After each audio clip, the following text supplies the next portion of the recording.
আর guys, কি খবর?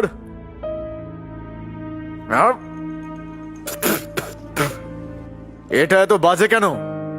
দেব কোথায়? আবার কি রান্না করে বাসন মাজছে? জিজ্ঞেস করছি তো। যাও, দেবকে বলো বানিয়ে আনতে। যাও। ছোট বাবু তো ঘর থেকে বেরিয়ে গেছে স্যার। কি? কোথায় গেছে? তুমি জানো না দেব আর রিয়ার ডিভোর্স হয়ে গেছে? কি? কবে?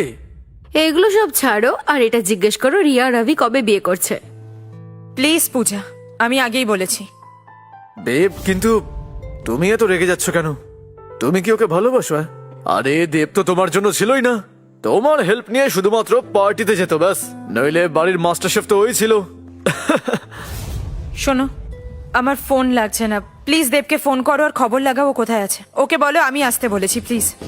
ম্যাম, ফোনে বলছে ওনার ফোন বন্ধ, মনে হচ্ছে নাম্বার বদলে ফেলেছে। ক্লে, শোনো, তোমার সো কল্ড হাজবেন্ড তোমাকে ছেড়ে চলে গেছে। কতটা কাওয়ার্ড, তাই না? একটা বউ সামলাতে পারে না। চলো বিনাশ, এটাই একমাত্র সময়। প্রিয়া, তুমি কি আমার সঙ্গে আসতে চাও? ওয়াও, অবশ্যই ও হ্যাঁই বলবে।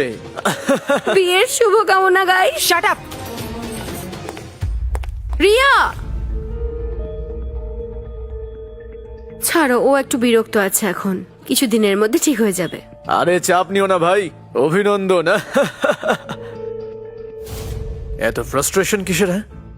ওই হারামজাদা কেউ কি সত্যি ভালোবাসে নাকি? তাহলে আমার প্ল্যান মাটি হয়ে যাবে। ও শিট।